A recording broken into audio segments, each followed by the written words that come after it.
June, tu arrêtes? Ok, c'est bon, désolée. Et coucou, aujourd'hui on avait décidé encore une fois d'aller à la petite Bourgogne, mais il se trouve que en fait Jordan a été malade en fin de semaine, donc on a préféré rester un petit peu tranquille et on s'est dit qu'on allait faire un tour dans le quartier et qu'on allait vous emmener vivre un dimanche après-midi normal, un dimanche après tout quotidien pour nous.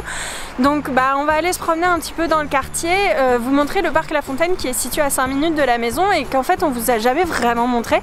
On en a profité pour prendre June avec nous, donc on va faire un petit stop. Elle est plus pressée que nous. On va en profiter pour faire un petit stop au parc à chiens, vous montrer un petit peu comment ça se passe là-bas. Si jamais il y en a qui ont des chiens qui nous regardent, ça peut peut-être vous intéresser. Et ensuite on ira se promener un petit peu aux alentours du parc, dans les petites ruelles, revoir encore une fois les maisons du plateau. Faut savoir qu'aujourd'hui il fait super beau, il y a un grand ciel bleu, donc je pense que ça va vraiment être intéressant. Allez, c'est parti!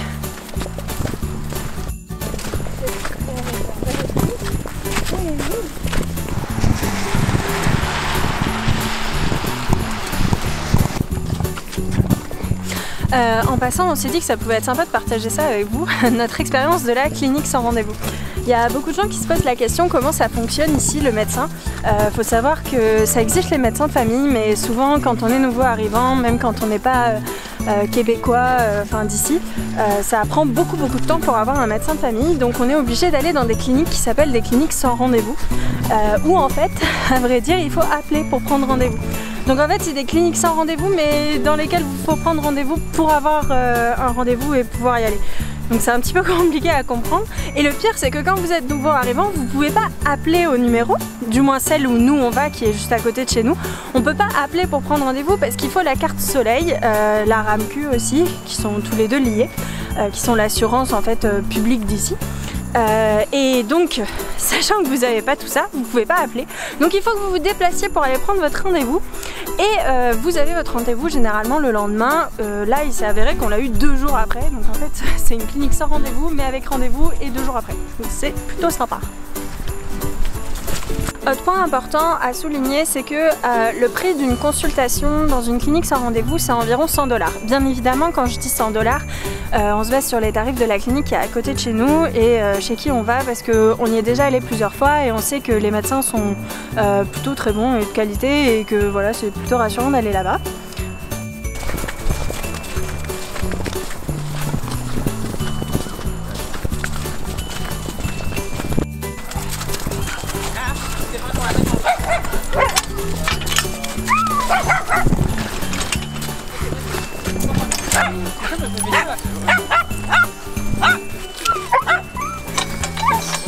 Allez, June, avance.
Comme vous avez pu le voir, on vient de sortir du parc à chiens. C'est vraiment un endroit qu'on aime beaucoup. On connaissait pas ça en France, je pense qu'il y en a, mais c'est beaucoup moins répandu. Ici, il y en a quasiment dans chaque parc. Donc c'est vraiment super de pouvoir aller dans un espace et de pouvoir lâcher son chien. Parce qu'il faut savoir qu'ici, en fait, la réglementation est assez stricte. Il faut que la laisse fasse au minimum 2 mètres quand vous le tenez en laisse à l'extérieur. 1m80, non? Hein? 1m80, non? Ouais, je crois que c'est 1,80 m en fait, et pas 2 mètres. Mais bon, voilà, enfin, c'est assez précis quoi.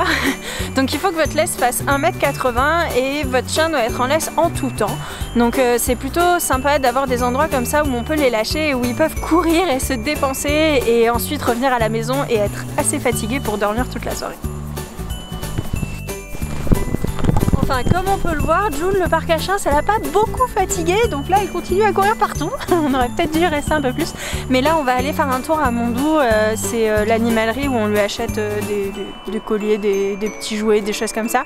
On doit aller récupérer un truc, donc on va aller par là-bas et en même temps on va passer le long du lac du parc La Fontaine, histoire de vous montrer un petit peu.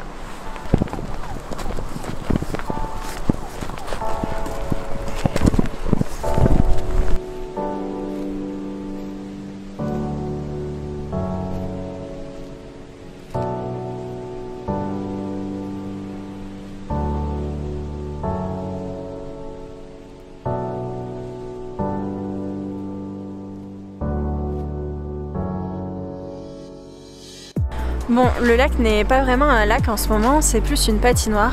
C'est une patinoire qui est complètement libre d'accès, donc si jamais vous avez vos patins, vous pouvez venir patiner ici le week-end ou alors le soir. Il faut savoir que c'est assez incroyable comment les paysages changent entre les différentes saisons. C'est quelque chose qu'on avait déjà dit dans notre vidéo sur le Vieux-Port, mais c'est quelque chose qui est encore plus remarquable quand on est au parc La Fontaine. En été, c'est tout vert, le lac, c'est un vrai lac avec de l'eau, alors que là, en fait, en hiver, le paysage change totalement et du coup on a une patinoire, donc le lac est complètement gelé, vous pouvez vraiment patiner sur tout le lac, donc ça fait quand même une grande surface.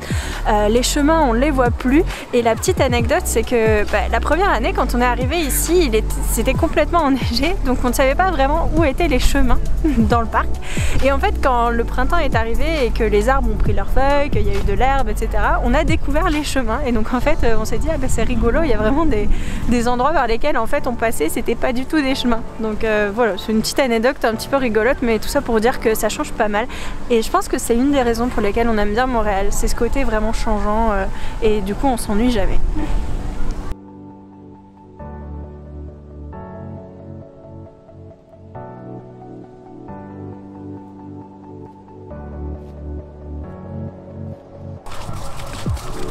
Là on va passer à un endroit où tous les enfants font de la luge, vous allez voir, c'est assez sympa. Moi j'ai toujours voulu y aller mais on n'a jamais eu l'occasion.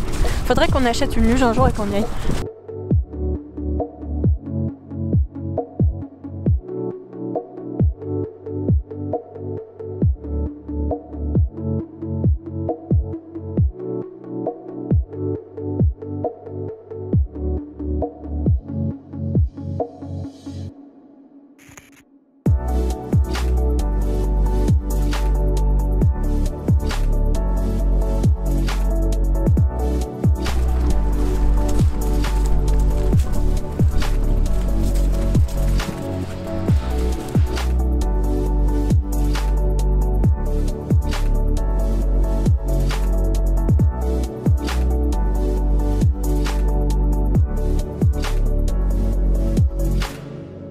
Pour certains, la meilleure poutine de Montréal se trouve à la banquise. Pour nous, elle se trouve juste en face, à la Poule Mouillée.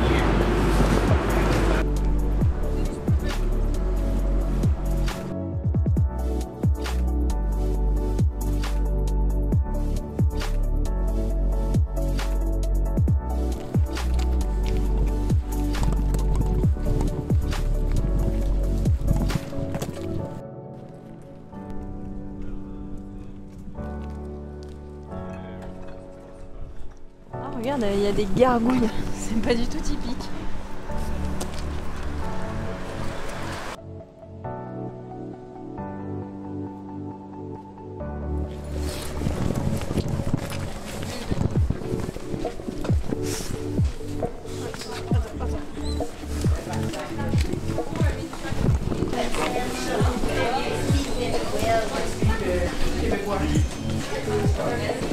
Et voilà, on sort de chez Mondou, on est en train de rentrer à la maison.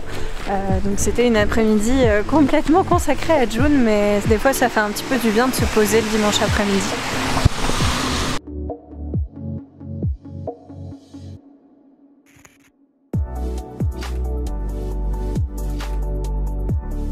Et voilà, on arrive à la fin de la vidéo, on espère qu'elle vous aura plu malgré le fait qu'elle ait été un petit peu plus freestyle. Voilà, on a juste voulu vous montrer une après-midi typique, une après-midi de notre quotidien, un dimanche normal comme les autres, c'est-à-dire entre promenade du chien et puis petite promenade au parc. On espère du coup que ça vous a plu. Si jamais vous l'avez aimé, eh bien n'oubliez pas de la liker, n'oubliez pas de la partager et surtout n'oubliez pas de vous abonner car la semaine prochaine on espère revenir avec une promenade dans le quartier ou bien une nouvelle vidéo sur notre expatriation. En tout cas, on est vraiment content que vous nous suiviez et on vous dit à la semaine prochaine.